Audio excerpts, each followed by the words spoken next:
네, 지난주부터 누가복음 이제 설교를 시작했습니다.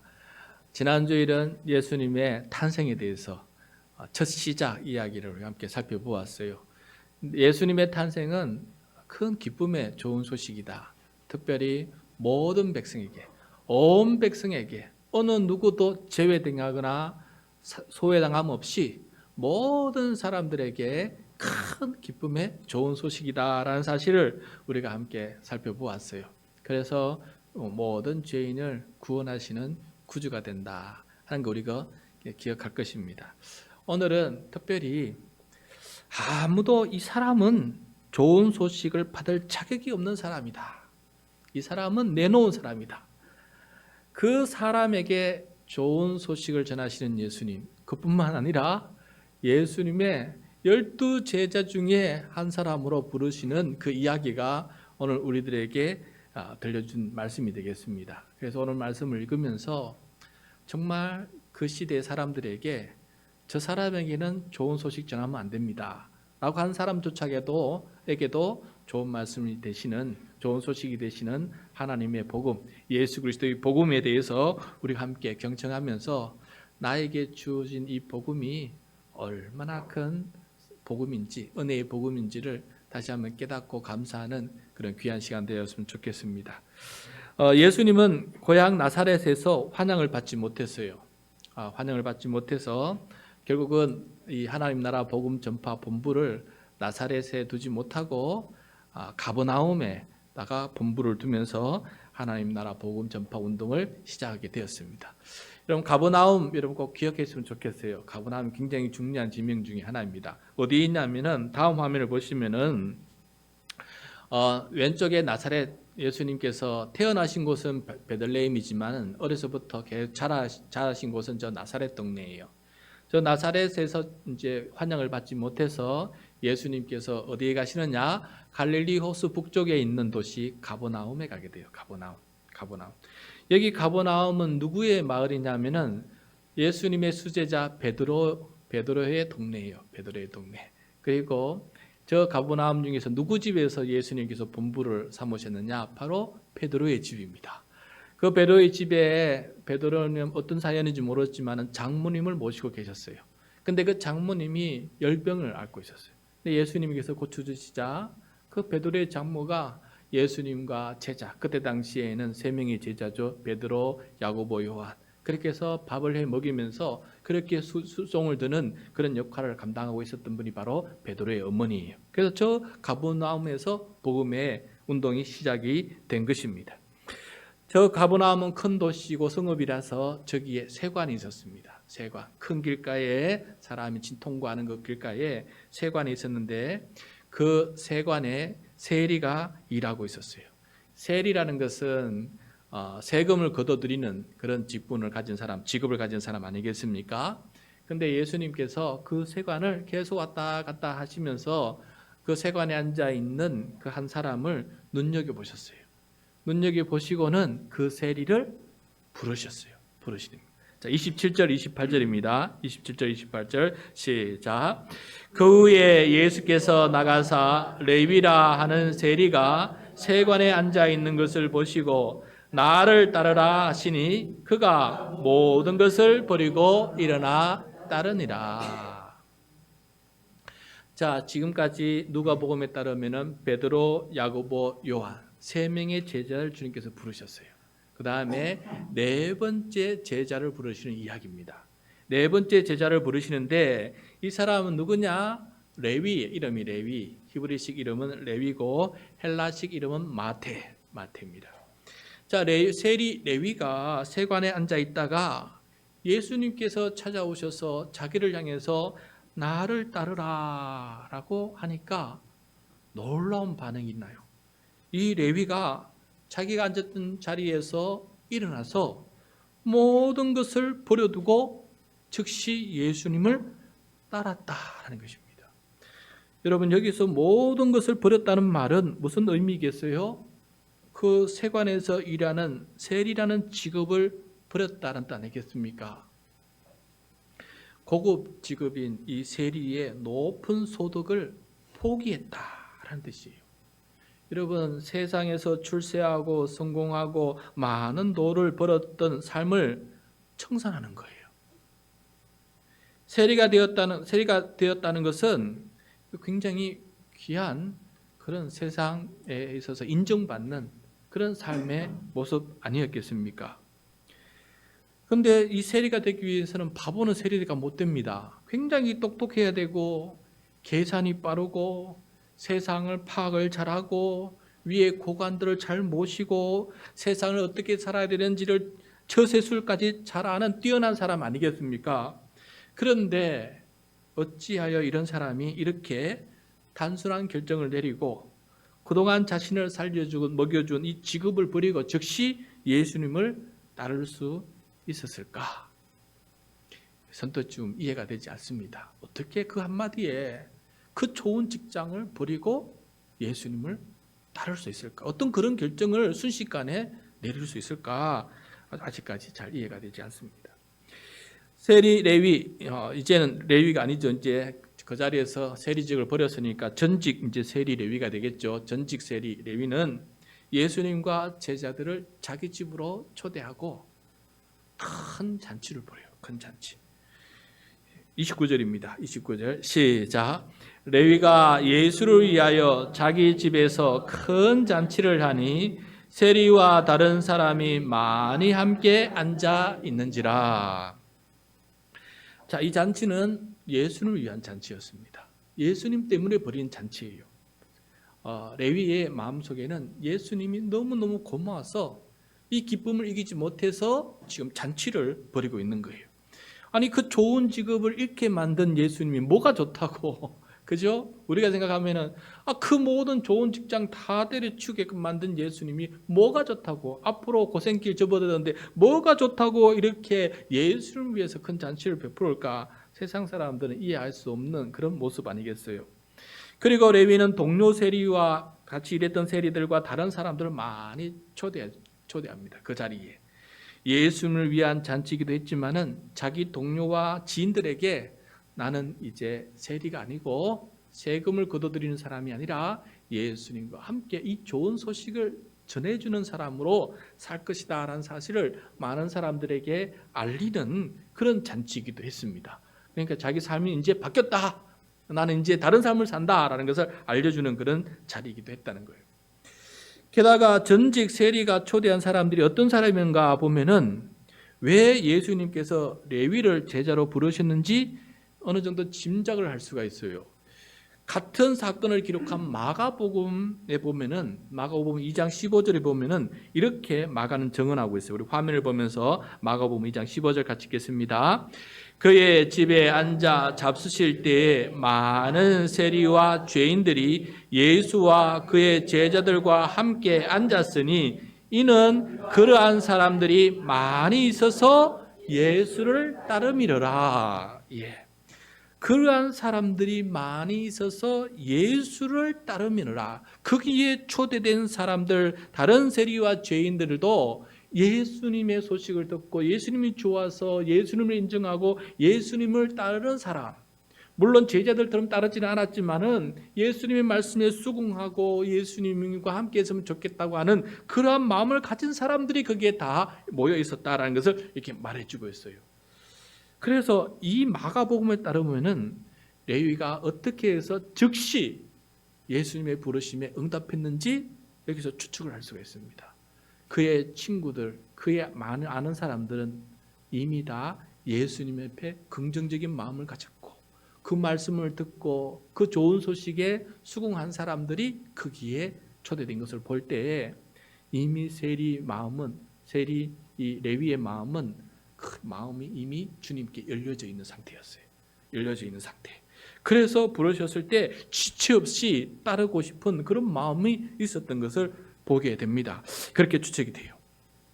그래서 가버나움 세관의 레위가 세리직업을 버리고 예수님을 따르는 제자가 되었다는 이 소식이 동네에 삽시간에 퍼지게 되었어요. 그래서 그 가버나움에 레위를 아는 사람들이 많이 있지 않습니까? 특별히 그 동네 유대 지도자들이 있었어요. 바리새인들과 그 바리새파 출신의 서기관들이 이 소식을 듣고 다른 사람 몰라도 세리 레위까지 예수 편에 간다? 깜짝 놀란 거예요. 그래서 그들이 그 잔치집에 찾아오게 됐습니다. 찾아와가지고 어쨌든 이 잔치에 회방을 놓으려고 비판을 하기 시작합니다. 비방의 소리를 던지게 돼요. 그들이 어떤 게 못마땅해서 이렇게 비방하는지 한번 들어봅시다. 30절입니다. 30절 시작. 바리새인과 그들의 서기관들이 그 제자들을 비방하여 이르되 너희가 어찌하여 세리와 죄인과 함께 먹고 마시느냐. 예. 자, 바리새인은 먼저 좀 이해했으면 좋겠는데 유대인들 중에서도 열심히 특심인 경건한 사람들의 단체입니다. 유대인들이 있지 않습니까? 그 중에 바리새파에 소속된 사람들이 많아요. 이 사람들의 특징은 뭐냐?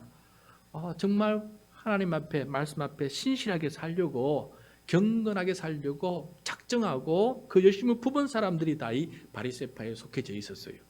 근데 이 사람들은 하나님의 말씀을 율법을 연구하고 그 말씀을 주야로 묵상하고 그 말씀에 기록된 613가지 15가지 그 율법을 다 지켜 행하는 정말 놀라운 그런 율법의 사람들이었어요.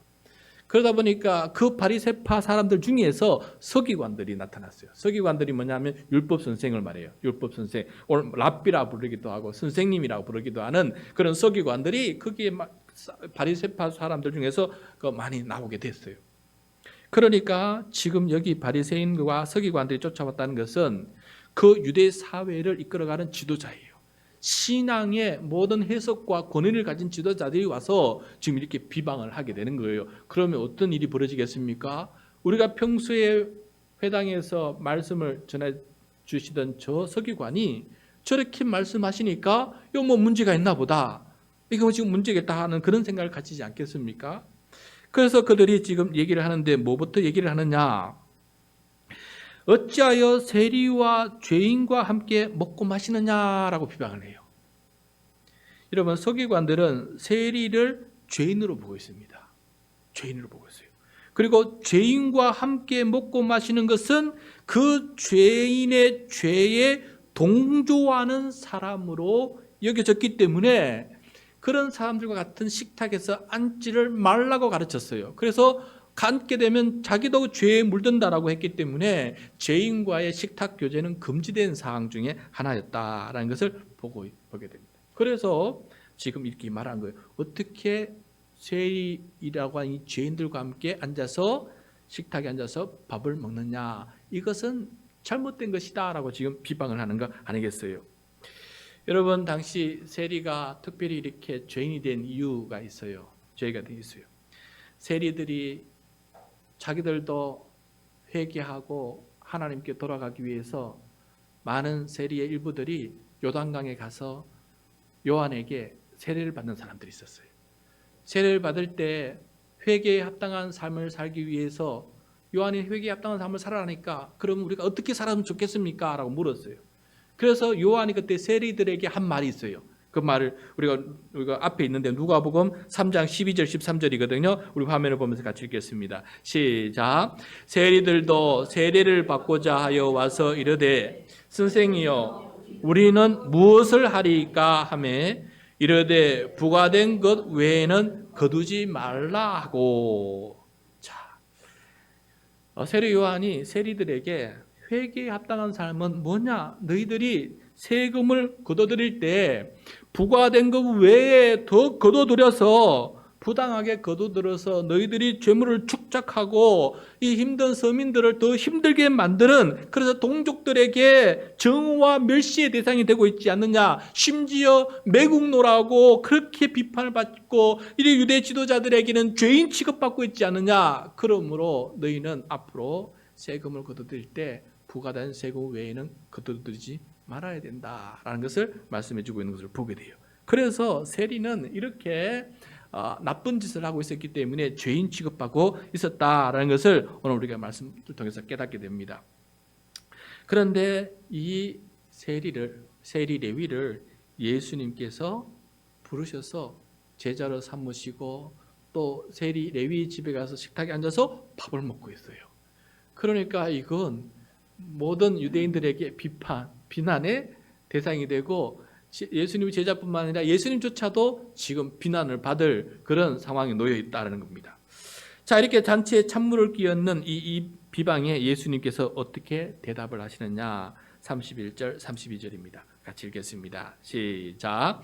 예수께서 대답하여 이르시되 건강한 자에게는 의사가 쓸데없고 병든 자에게라야 쓸데가 있나니 내가 의인을 부르러 온 것이 아니요 죄인을 불러 회개시키러 왔노라.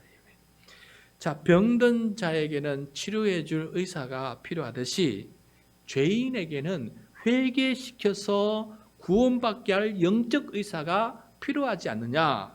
바로 바리새인 서기관들, 너희들이 바로 그렇게 해야 될 일이 아니냐. 너희가 말씀을 가지고 회개치 못한 죄인들을 찾아가서 말씀을 전하고 회개케 하고 그들을 구원해야 될 일이 바로 너희들이 해야 될 일이 아니냐. 그런데 왜 너희들이 그걸 하지 못하고 있느냐라는 그런 말씀이기도 해요. 그런 그들을 세리를 죄인 취급만 할 뿐 가서 회개하게 하거나 그들을 구원한 일을 하고 있지 않으니 예수님께서 가서 그들에게 말씀을 전하고 그들을 부르고 하나님의 백성으로 초대하는 그런 귀한 일을 하고 있다. 나는 죄인에게 가서 회개시켜서 저들로 하여금 하나님의 백성으로 거듭나고 돌아온 동자가 될 수 있도록 나를 지금 하고 있는 것이다 라고 말을 해요. 그 말을 들으니까 서기관들이 아무 말 못합니다. 맞는 말이거든요. 자기들이 해야 될 일을 하지 않고 죄인 취급해버리고 차별하고 정리시키고 만나지 못하게 만들고 자기는 다른 종류의 사람으로 만들어버리면서 자기는 의인이다 하고 저는 죄인이다 하고서 그렇게 내버려 두는 그런 삶을 살아가고 있으니 그렇게 사는 것이 잘못됐다는 것을 예수님께서 말씀하시자 그들은 아무 말 하지 못하고 있는 것을 보게 돼요. 그러자 이제 물러설 수가 없습니다. 서기관들이 또 다른 걸 가지고 또 비방을 해요. 어떤 비방을 하느냐? 33절입니다. 33절 시작. 그들이 예수께 말하되 요한의 제자는 자주 금식하며 기도하고 바리새인의 제자들도 또한 그리하되 당신의 제자들은 먹고 마시나이다. 자, 당시에 열심히 있는 유대인들은 일주일에 2번 금식을 했어요. 특히 바리새인들은 금식을 했습니다. 어느 월요일하고 금요일, 목요일, 월요일하고 목요일은 금식하는 날이었어요. 그만큼 금식하면서 내가 하나님의 말씀대로 살지 못했던 부분에 대해서 회개하면서 하나님 앞에 더 온전히 살려고 발버둥치면서 살려고 했던 그 모습이 바로 이렇게 일주일에 2번씩이나 금식하면서 그렇게 사는 거예요. 그런데 예수님을 따르는 제자들은 금식을 하지 않았어요. 특별히 아마 이 잔치날이 금식하는 날이었을지도 모릅니다. 월요일 아니면 목요일이었을지도 몰라요. 그래서 이 바리새파 이 서기관들이 예수님의 제자들은 그렇게 하나님을 위해서 산다 하면서도 어떻게 너희들은 금식도 하지 않느냐, 이렇게 먹느냐, 맨날 먹기만 하느냐, 이렇게 비난을 하게 되는 것입니다. 여러분, 진정으로 회개의 금식을 한 사람이라면은, 정말 회개의 금식한 사람이라면은 자기 죄가 중요한 줄 알고 그런 자기 죄를 용서해 준 하나님의 은혜가 큰 줄 알고 다른 죄인들을 이해하는 긍휼의 마음이 더 커야 되지 않겠어요? 내 죄가 회개받은 거 그렇게 감사하고 회개했더라면은 다른 죄인도 얼마나 하나님 앞에 그렇게 회개를 받고 회개하고 또 은혜를 받아야 될 그런 귀한 존재인가, 이렇게 생각해야 될 텐데 자기는 회개를 받았으니까 의인이고 저기는 아직까지 회개를 안 했으니까 악인이고 죄인이고, 그래서 나는 의롭게 이렇게 자랑하고 다른 사람들을 차별하는 이 금식이 잘못된 금식이에요. 금식을 하면 할수록 더 하나님 앞에 신실하고 하나님 사랑과 이웃 사랑을 실천한 사람이 되는데, 이상하게 금식을 하면 할수록 더 이웃을 미워하는 사람으로 바뀌게 되니 이게 어떻게 올바른 금식이 될 수가 있겠습니까? 그래서 레위는, 이 마태는 나중에 마태복음을 기록하는데 자기가 이 부름받은 이 사건의 이야기를 기록할 때 다른 복음서에 없는 귀한 말씀을 거기다가 기록하고 있는 것을 보게 돼요. 다른 저자들은 잊어버렸는데 마태는 꼭 기억하고 있었어요. 예수님께서 어떤 말씀하셨는지. 마태복음 9장 13절이거든요. 우리 화면을 보면서 같이 한번 읽겠습니다. 마태복음 9장 13절 시작. 너희는 가서 내가 긍휼을 원하고 제사를 원하지 아니하노라 하신 뜻이 무엇인지 배우라. 나는 의인을 부르러 온 것이 아니요 죄인을 부르러 왔노라 하시니라. 이 말씀이 다른 복음서에 없고 마태가 자기 부름을 받았던 사건이기 때문에 이 말씀을 기억하고 있어요. 그렇게 했어요. 내가 긍휼을 원하고 제사를 원하지 아니하노라. 이 말은 다른 말로 하면 무슨 뜻입니까? 나는 그따위 금식은 원치 않는다. 차라리 금식을 하지 않더라도 죄인을 긍휼히 여기고 죄인을 구원시키는 그런 사람을 나는 원한다라는 것을 말씀해 주고 있는 거 아니겠어요? 그래서 잘못된 금식주의 이런 부분들이 우리들에게 잘못하면 해가 될 수가 있어요. 여러분 우리 특별히 제가 가장 위험한 존재이고 그 다음에 두 번째는 우리 안수받은 권사님들이 가장 위험한 존재예요. 나는 이렇게 직분을 받았고 나는 이렇게 1년에 한 번씩 성경을 읽고 나는 이렇게 주일을 성수하고 나는 이렇게 섬기고 이 모든 것들이 그런 섬기면 섬길수록 오히려 나 같은 죄인을 이렇게 하나님께서 사랑해 주셔서 이렇게 일을 할 수 있도록 긍휼을 베풀어 주신 것에 대해 감사히 여기고 그렇지 못한 사람들을 오히려 더 사랑으로 보살피고 해야 되는데 오히려 나는 의인이처럼 되어서 그렇지 못한 사람을 잣대를 가지고 너 이거 안 하지 너 이거 안 하지 너 이거 안 하지 이거 해버리면은 그 사람이 설 자리가 없어요. 그 사람이 설 자리가 없어요. 격리시키는데 어떻게 쓰겠습니까? 그러니까 그 공동체에서 소외되고 낙오되지 않겠습니까? 그러면 여러분 오늘 말씀을 통해서 마태가 이걸 느낀 거예요. 마태가 평소에 격리된 삶을 살았어요. 소외당하고 무시당하고 매국 나라가고 어느 누구가도 밥을 같이 안 먹어주고 자기는 유대인임에도 불구하고 유대인 취급을 못 받는 사회 속에서 살아가는데 갑자기 예수님께서 오셔서 나를 따르라 하면서 하나님의 자녀가 될 뿐만 아니라 예수님의 자녀 하나님 나라 복음의 친백성이 될 수 있도록 자기를 품어 안아 주시니 마태 레위가 얼마나 감사하고 고마웠겠습니까? 그래서 그 좋은 직종 그 다 직업 다 버리고 괜찮습니다 다 버리고 예수님을 따라가는 삶을 살아가는 거 아니겠습니까? 그래서 여러분 예수님의 부르심은 이렇게 우리에게는 큰 은혜와 사랑의 부르심이에요. 그건 어느 누구도 예외가 없어요. 나는 부르심 받았다 해서 다른 사람은 안 부르심 받아도 된다 이렇게 생각하면 절대 잘못된 모습이다라는 것을 오늘 말씀을 통해서 우리들에게 가르쳐주고 있으니 이 말씀 특별히 마태는 그게 가슴에 맺힌 거예요. 그래서 마태는 이 말씀을 기록하고 있는 거예요. 다른 저자는 이 말씀을 안 기록해도 자기는 이 말씀을 기록하고 있는 것입니다. 그래서 이렇게 얘기를 하니까 이제 예수님은 또 서기관들에게 이렇게 또 대답해 주십니다. 34절 35절이에요. 34절 35절 시작. 예수께서 그들에게 이르시되 혼인집 손님들이 신랑과 함께 있을 때에 너희가 그 손님으로 금식하게 할 수 있느냐? 그러나 그날에 이르러 그들이 신랑을 빼앗기리니 그날에는 금식할 것이니라. 아멘. 왜 금식하지 않느냐? 금식하는 날이라 할지라도 그 날이 결혼식이면은 결혼식에 초대받아서 함께 기뻐하고 함께 음식을 먹으며 결혼을 축하해 주는 것이 원칙이었어요. 아무리 그 날이 금식이라도 그것이 그 날이 잔치날이면은 금식을 파하고 함께 가서 기뻐하고 즐거워해 주고 축하하고 하나님의 가족이 탄생했기 때문에 함께 즐거워해야 될 것이 바로 혼인이에요. 그런데 예수님께서 지금 혼인집이라는 얘기를 하고 자기가 신랑이라고 말하고 있어요. 이게 무슨 말이냐? 예수님은 평소에 자기가 인자라는 말도 즐겨 사용하셨지만은 나는 신랑이다라는 말씀을 즐겨 사용했어요. 그 말은 어떤 의미가 있냐면은 예수님을 믿는 사람들을 신부로 여겨서 하나님 나라의 혼인잔치를 비유할 때가 많았어요. 왜냐하면 죄인이 예수님을 통해서 하나님 아버지께로 돌아와서 하나님 아버지 가족의 자녀가 되니까 이 혼인잔치는 하나님의 가족잔치, 하나님 아버지의 큰 잔치가 되는 거예요. 그래서 지금 이렇게 말씀하시는 것입니다. 지금 이 나와 이 세리 레위가 신랑 신부가 돼서 영적인 혼인잔치를 통해서 하나님의 가족이 되는 이 기쁨의 날이다. 이 기쁨의 날에 어떻게 해서 금식을 할 수 있겠느냐라고 하셨고, 또 두 번째, 그때 당시 결혼식 하면 보통 한두 달, 두 달 이어졌어요. 그래서 나와 함께 있는 이 모든 시간들이 마치 잔치 기간과 같다. 그러므로 예수님은 내 제자들은 이 기쁨을 누리기 위해서 슬퍼할 이유가 없다. 하나님께서 우리를 죄인을 부르시고 구원하시고 하나님 백성 삼아주신 이 기쁨을 함께 누리고 간직하기 위해서 내가 있는 동안에는 함께 금식할 것이 아니라 함께 기뻐하고 함께 식탁을 나누고 함께 그들과 교제하면서 하나님을 찬양하는 것이 바람직하다. 단 내가 신랑이 빼앗긴 날이 올 것이다. 처음으로 누가복음에서 예수님께서 죽으신다는 것을 넌지시 알려주는 말씀이에요.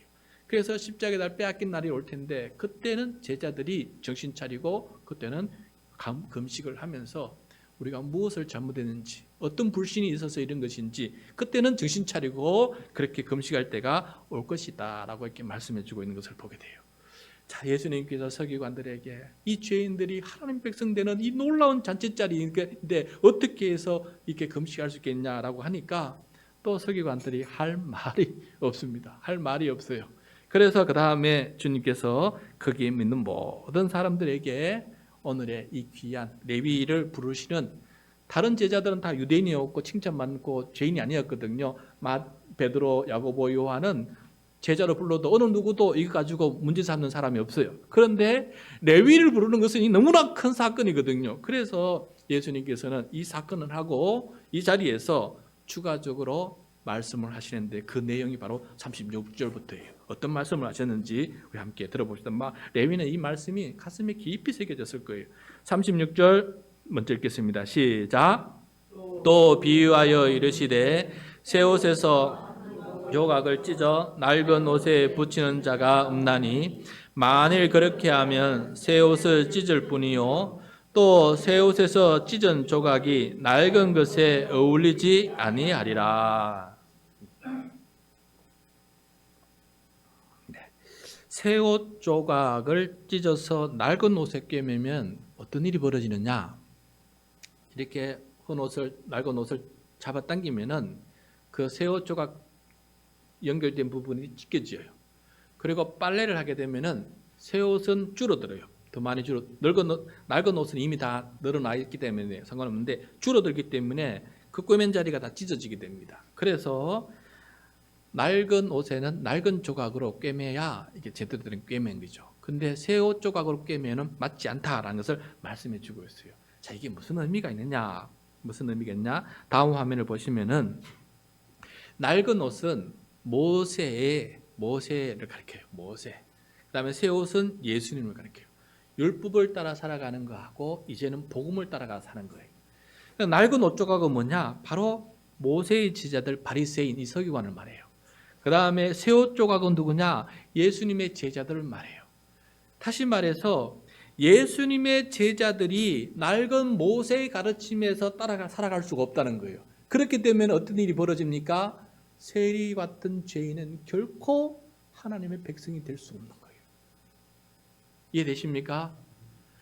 예수님의 제자들이 다시금 낡은 옷 모세의 가르침에 따라서 바리새인들처럼 그까지 따라가면은 이 세리 레위는 결코 하나님의 백성이 될 수 없고 예수님의 제자가 될 수 없는 거예요. 그래서 그렇게 어울릴 수가 없다라는 것을 지금 말씀해 주고 있는 것입니다. 자, 그 다음에 또 하나 더 말씀의 비유를 37절 38절입니다. 시작. 새 포도주를 낡은 가죽 부대에 넣는 자가 없나니 만일 그렇게 하면 새 포도주가 부대를 터뜨려 포도주가 쏟아지고 부대도 못 쓰게 되리라. 새 포도주는 새 부대에 넣어야 할 것이니라. 아멘. 자, 여러분, 포도주를 가죽 부대, 보통 이 가죽 부대는 염소 가죽이에요. 염소 가죽에 넣어서 새 포도를 넣으면은 포도주가 숙성이 되면서 부피가 늘어나지 않습니까? 그러면 이 가죽이 늘어나요. 쭉 늘어나 가지고 탱탱하게 돼요. 그래서 이제 그렇게 되면 낡은 가죽이 되어버린 거예요. 늘어날 대로 다 늘어났으니까. 근데 그 늘어난 가죽 부대에다가 묵은 포도주를 빼내고 또 새 포도주를 넣으면은 어떤 일이 벌어지겠어요? 조금 지나가서 이 낡은 가죽 부대는 터져버려요. 그러면은 가죽 부대도 터져버리고 거기에 넣었던 새 포도주도 다 못 쓰게 돼버리는 거예요. 그러니까 이렇게 하면 안 된다는 거예요. 이거는 이미 삶의 이야기를 통해서 잘 알고 있는 비유예요. 자, 그럼 여기서 말씀하고 싶었던 게 뭐냐? 다음 화면을 보시면은 또 낡은 그 포도주는 옛날 묵은 포도주는 뭐냐? 모세의 옛 소식, 옛 언약을 말해요. 옛. 그리고 새 포도주는 예수님의 새 소식, 좋은 소식, 새 언약을 말하는 거예요. 새 언약. 그래서 낡은 가죽 부대는 모세의 제자들을 말하고 새 가죽 부대는 예수님의 제자들을 말하는 거예요. 그래, 예수님의 제자들이 과거 옛 언약 속에서 살 것이 아니라 그렇게 예언자들이 설명했던 새 언약이 이루어질 것인데 그 그리스도가 오신다고 얘기했는데 바로 예수님과 함께 새 언약 속에 살아야 된다라는 것을 말씀해 주고 있어요. 그런데 옛 언약에 머물러 살아가는 사람들은 옛 것이 좋다 하면서 새 언약으로 넘어오지 않는 거예요. 그게 바로 39절입니다. 39절 말씀 마지막이에요. 시작. 묵은 포도주를 마시고 새 것을 원하는 자가 없나니 이는 묵은 것이 좋다 함이라. 자, 여기서 묵은 포도주가 좋은 게 맞아요. 왜 좋습니까? 숙성이 되었으니까 좋으니까, 술맛이 나니까 아니겠어요? 근데 여기에 비유한 게 뭐냐면은 묵은 포도주는 평소에 너무 많이 알고 있고 다 배워서 편한 삶이에요. 내가 알고 있는 지식, 내가 살고 있던 삶의 방식, 내가 하던 직업, 모든 것들이 이미 내한테 편한 거예요. 편한 거예요. 그래서 이게 좋은 거예요. 그런데 새 언약이 왔어요. 새 언약이 왔는데 옛 언약보다 새 언약이 더 좋은 언약인데 과거의 언약에 파묻혀서 젖어서 새 언약으로 갈 생각을 하지 않고 새 언약을 전하는 사람들을 비방하고 저 잘못됐다 그러고 오히려 그런 사람들을 핍박하고 죽이려고 하는 일들이 벌어지게 되더라라는 거예요. 세리 마태가 어떤 사람이었습니까? 너무너무 큰 좋은 직종까지 다 버리면서 주님을 따라가지 않았습니까? 왜냐하면 예수님이 좋은 소식이 정말 나를 살리는 좋은 소식이기 때문에 따라갔던 것처럼 우리도 예수님의 말씀이 정말 나를 살리는 말씀으로 받아들이고 그 말씀을 신뢰하고 따라갈 수 있는 사람이 될 때 우리도 서기관과 바리새인처럼 그런 사람으로 머물지 않고 끊임없이 한 단계 한 단계 더 주님과 가까이 영적으로 성숙해 나갈 수 있는 사람이 된다는 사실을 꼭 명심했으면 좋겠습니다. 여러분, 마태는 굉장히 겸손한 사람이었어요. 얼마나 겸손했느냐? 세리면 당대 똑똑한 사람 아니겠습니까? 앞에 베드로, 야고보, 요한 어부였어요. 그러나 세리는 고급 인력 아니었어요. 그때 당시. 그런데 오늘 말씀 이후로 복음서에 마태 이야기가 한 번도 등장이 않습니다. 그런 굉장히 겸손했어요. 그리고 두 번째, 자기가 받은 이 복음이 자기가 예수님의 제자가 된 이 사건이 얼마나 감사하고 고마웠는지 서기관보다 더 성경을 많이 연구했어요. 그래서 어떻게 모세의 율법에 따르는 삶과 예수님의 복음을 따르는 삶이 다른지를 그것을 끊임없이 연구를 해서 그것을 가르치는 사람이 되었어요. 그래서 나중에 쓴 것이 바로 죽기 전에 쓴 것이 마태복음입니다. 여러분, 마태복음 한번 읽어보십시오. 유대인들은 이렇게 살았지만 우리는 이렇게 산다는 것을 정확하게 설명해 주면서 왜 우리가 복음을 따라 살아야 되는지를 설명해 주는 귀한 복음서를 우리들에게 남겨놓은 걸 보게 돼요. 마태는 자기 삶을 이해하기 위해서 그렇게 말씀을 기록해 두고 있는 것을 보게 됩니다. 그러므로 여러분, 우리도 이 말씀을 기억하면서 세리 마태도 주님께 부름받았으니 나 또한 그런 존재인데 나를 이렇게 불러주셔서 감사를 드립니다. 그런 겸손한 마음을 가지고 살아갈 수 있는 우리 모두가 되기를 바랍니다. 그래야 내 주변 사람들을 더 존중하고 더 위해 줄 줄 알고 더 사랑할 줄 알고 그런 사람이 될 줄로 믿습니다.